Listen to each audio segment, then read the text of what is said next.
جی زنجانی صاحب، اسی کے ساتھ میں چاہوں گی کہ آپ نظر بد کے حوالے سے بھی ہمیں کوئی وظیفہ بتائیں، کوئی ریمیڈی بتائیں۔ نظر بد کے لیے ایسا ہے کہ اللہ تعالیٰ کا ایک نام ہے یا عزیز ہو اور دوسرا نام ہے یا حافظ ہو۔ یہ دو ایسے بڑے اچھے مجرب نام ہیں کہ اگر آپ اس کو روز رات کو سونے سے پہلے عادت بنا لیں کہ میں نے اس کو صرف 7 دفعہ پڑھنا ہے یا 70 دفعہ پڑھنا ہے، تو صبح جب بھی آپ اٹھیں گے، ایک تو آپ کی صحت کے لیے بھی بہت اچھا ہے، اور کسی بھی قسم کی نظر بد اگر آپ کے اوپر آ گئی ہے اور آپ رات کو سو رہے ہیں، کیونکہ نظر بد کا امپیکٹ رات کو ایکٹیو ہوتا ہے زیادہ، اندھیرے میں مغرب کے بعد جب سٹن ایکٹیو ہوتا ہے، اور اس کا اثر رہتا ہے صبح جب تک سورج نہیں نکلتا۔ تو آپ رات کو سونے سے پہلے اگر پڑھ لیں تو صبح تک آپ کی باڈی ریفریش ہو جاتی ہے، آپ کا جو اسپرچل آرا ہے وہ آپ کا بہتر ہو جاتا ہے۔ آپ اپنے ساتھ سونے سے پہلے ایک گلاس پانی رکھ کے سوئیں، اور صبح اٹھیں اس گلاس کو آپ نے پینا نہیں ہے، اس کو کسی پودے میں بہا دیں، تاکہ آپ کے جسم سے نکلنے والی جتنی بھی نیگیٹو انرجی ہے وہ پانی اس کو ایبزارب کر لیتا ہے، چوس لیتا ہے، اور اس کے بعد آپ کسی پودے میں اس کو ڈال دیں تو آپ کو نظر سے چھٹکارا بھی مل جاتا ہے۔ اور بھی بہت ساری چیزیں، لیکن یہ کوئک ہے کہ آپ اس کو فوری طور پہ کر سکتے ہیں۔ اچھا جی زنجانی صاحب، آج کل نا مائگرین کا بہت ایشو ہے، سر درد رہتی ہے ہر وقت، آپ کا جو آدھا سر ہے وہ آپ کا پین رہتی ہے، اس میں آپ کی آنکھوں میں درد رہتی ہے، تو سر درد کا کیا مطلب ریمیڈی ہو سکتی ہے؟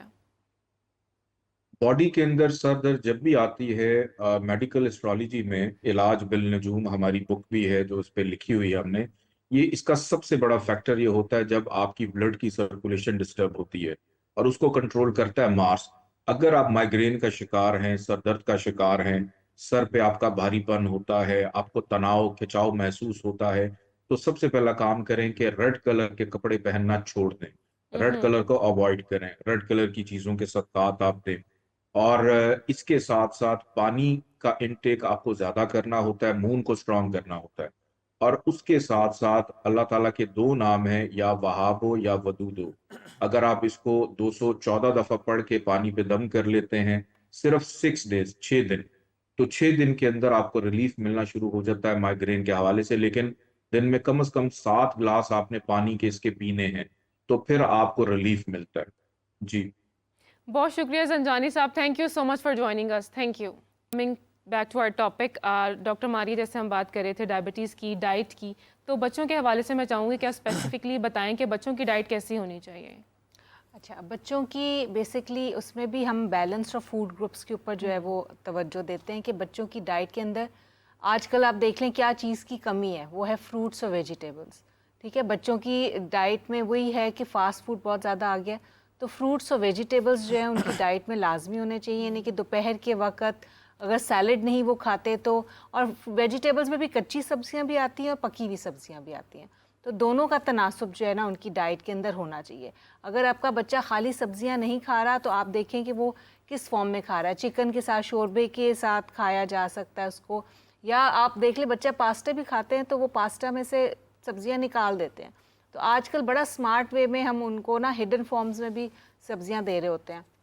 پھر بچوں کی ڈائٹ میں جو ہے وہ ڈیری پروڈکٹس کا ہونا بہت زیادہ ضروری ہے، بچے دودھ نہیں پی رہے تو وہ دہی کھا لیں، دہی نہیں کھا رہے تو وہ پنیر لے لیں، تاکہ یہ ڈیری گروپ جو ہے ان کا وہ کمپلیٹ ہو جائے۔ پھر بچوں کی ڈائٹ میں نٹس اور سیڈز کا ہونا بھی ضروری ہے، ٹھیک ہے، ڈیٹس کا ہونا ضروری ہے۔ بچوں میں قبض جو ہے بہت سارے مسائل کی جڑ ہوتی ہے، تو آپ نے یہ دیکھنا ہے کہ آپ کے بچے کی ڈائٹ میں فائبر کتنی مقدار میں ہے، تو جتنا اچھا فائبر ہوگا اور آپ کے بچے کو قبض نہیں ہوگا۔ اور فائبر ہمیں کہاں سے ملتا ہے؟ اناج سے اناج ملتا ہے سے۔ اور فروٹس اور ویجیٹیبل سے ملتا ہے۔ اڈلٹس کے حوالے سے کیا کہیں گے؟ کیونکہ ہم دیکھتے ہیں کہ یوزلی جو ٹین ایجرز ہوتے ہیں ہر وقت بی پی لو رہنا، ویکنس انہیں بہت رہتی ہے، تو ان کی ڈائٹ کیسی ہونی چاہیے؟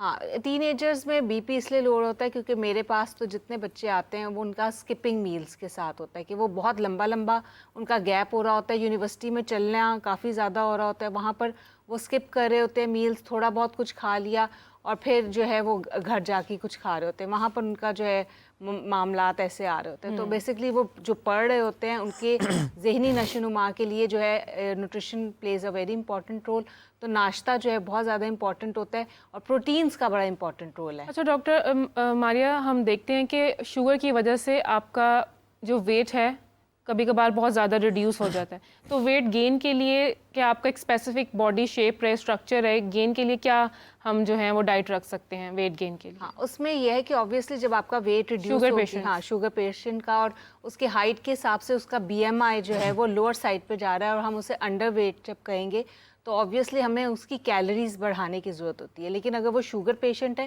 تو بڑا ہی ہمارے لیے چیلنجنگ ہوتا ہے کہ ہم نے اس کی کیلریز اس صورت میں بڑھانی ہے کہ اس کی شوگر بھی نہ بڑھے. تو ہم ہیلدی طریقے سے جو ہے اس کی کیلریز کو مانیٹر کرتے ہیں.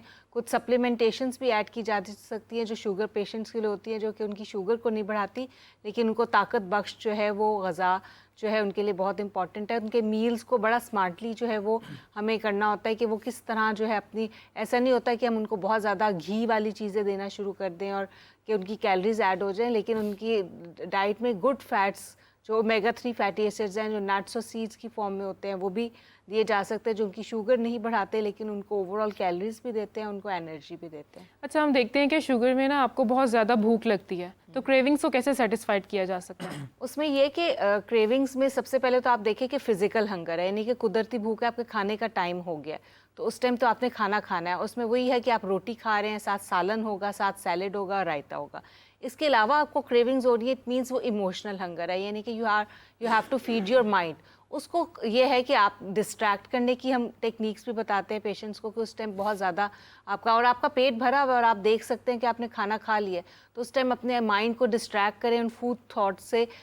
کسی کو کال کر لیں, کوئی بک پڑھ لیں, کوئی کامیڈی شو دیکھ لیں, یعنی کہ ان جو تھاٹس ہیں اس سے آپ تھوڑا سا باہر نکلیں نا, جو آپ کو کھانے پینے کی طرف لے کے جا رہے ہیں. تو یہ کچھ ڈسٹریکشن ٹیکنیکس ہوتی ہیں جو پیشنٹس کو ہم تھوڑا سا اڈاپٹ کرنی چاہیے.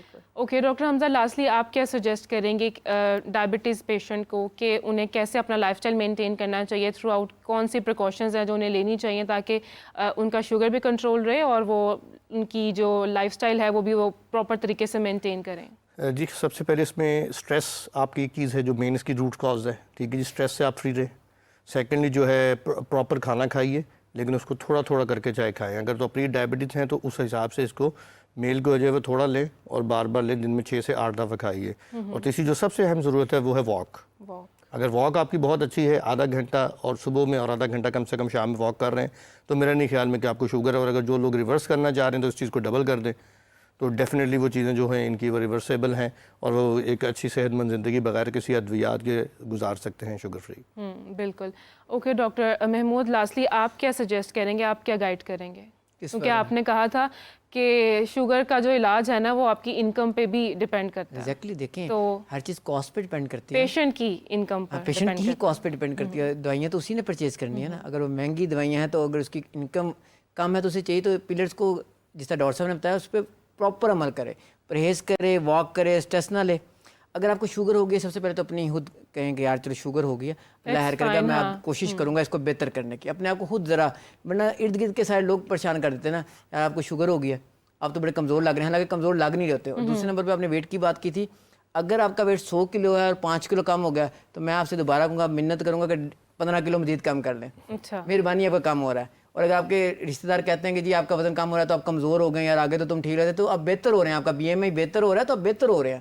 ہاں, اگر آپ کے ویٹ واقعی کافی زیادہ کم ہو گیا اور بی ایم آئی ڈراپ کر گیا تو اس کا مطلب ہے کہ جو آپ کا پنکریاز ہے نا وہ کافی زیادہ ایگزاسٹ ہو گیا. سو اب آپ کو میڈیسن ریگولرلی لینی ہے. اسی کی چیز ایڈ کروں گا کہ میڈیسن ریگولر لیں, اپنی شوگر کنٹرول کریں, میڈیسن ریگولر لیں.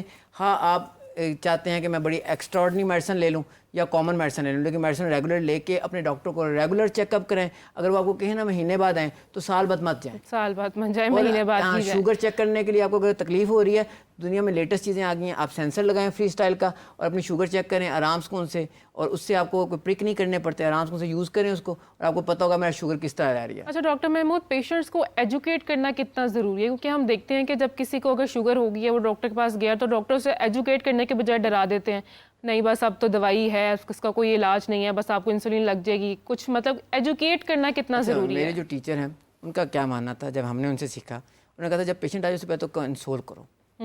صحت نہیں آپ دے سکتے, صحت تو اللہ تعالیٰ دیتا ہے, بالکل, ڈاکٹر صحت نہیں دے سکتا.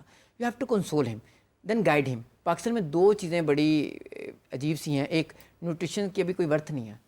ایون آپ کسی پیشنٹ کو بھی کہیں گے نیوٹریشن کو نہیں دکھائے گا, وہ کہے گا ٹھیک ہے میں خود ہی کچھ کر لوں گا. اپنے گھر کے ارد گرد اور محلے داروں سے جو بندے ہیں نا وہ زیادہ اچھا بتا دیں گے. نمبر 2 ریکویسٹ کروں گا کہ جب آپ میڈیکل اسٹور پہ جاتے ہیں تو ہم نے آپ کو دوائی لکھ کے دی ہوتی ہے, آپ میڈیکل اسٹور والا کہہ دینا یہ دوائی گردوں پہ اثر کر دے گی, تو آپ لیتے نہیں ہیں. آپ نے فیس ہمیں دی ہے, چیک ہمیں کرایا, ٹائم نکال کے ویٹ ہمارا کیا, اور جب ہم نے آپ کو سب کچھ لکھ دیا تو آپ جا کے میڈیکل اسٹور والے کی بات کو زیادہ امپورٹنس دیتے ہیں. وی آر ایجوکیٹڈ پرسن, ہمیں پتہ ہے اگر اتنا ہی وہ ایجوکیٹڈ ہوتا تو ہماری جگہ وہ بیٹھا ہوتا اور ہم اس کی جگہ بیٹھے ہوتے. سو کائنڈلی متھ سے نکل جائیں, متھ سے نکل, اور اپنے ٹیسٹ ریگولرلی کرائیں تاکہ چیزیں ریگولرلی چلتی رہیں. میڈیسن اور انسولین میں کیا بہتر ہے؟ دونوں چیزوں میں سے کیا بہتری ہے؟ ڈپینڈ کرتا ہے آپ کہاں کھڑے. اس میں تو دونوں بہتر ہیں. میرے لحاظ سے اگر پیشنٹ اوبیز ہے تو میں کبھی اس کو انسولین پہ نہیں ڈالوں گا, میں اس کو ایسی میڈیسن پہ ڈالوں گا جس سے اس کا ویٹ لوز ہو. اگر شوگر اس کی ریورس ہو سکتی ہے تو 2-3 سال کی ریورس ہو, تاکہ وہ ہمیں نہ دیکھے اور ہم اس کو نہ دیکھیں, وہ اپنا گھر جا کے چلائے اور ہماری جان چھوڑے. Well thank you so much doctor Mahmood for joining us. Doctor Hamza آپ کا بہت شکریہ, ماریا آپ کا بہت شکریہ. ٹاپک آج کا بہت انٹرسٹنگ تھا, ہم نے کافی چیزیں ڈسکس کی ہیں, اینڈ آئی ہوپ جو ڈاکٹرز نے چیزیں بتائی ہیں, لائف اسٹائل بتایا ہے کہ کیسے مینٹین کیا جا سکتا ہے, شوگر کو کیسے کنٹرول کیا جا سکتا ہے, آپ سب اسے ضرور فالو کریں گے. اور اسی کے ساتھ مجھے دیجیے اجازت, آپ سے ملاقات ہوگی انشاءاللہ کل ایک نئے شو میں ایک نئے ٹاپک کے ساتھ. تب تک کے لیے اللہ حافظ.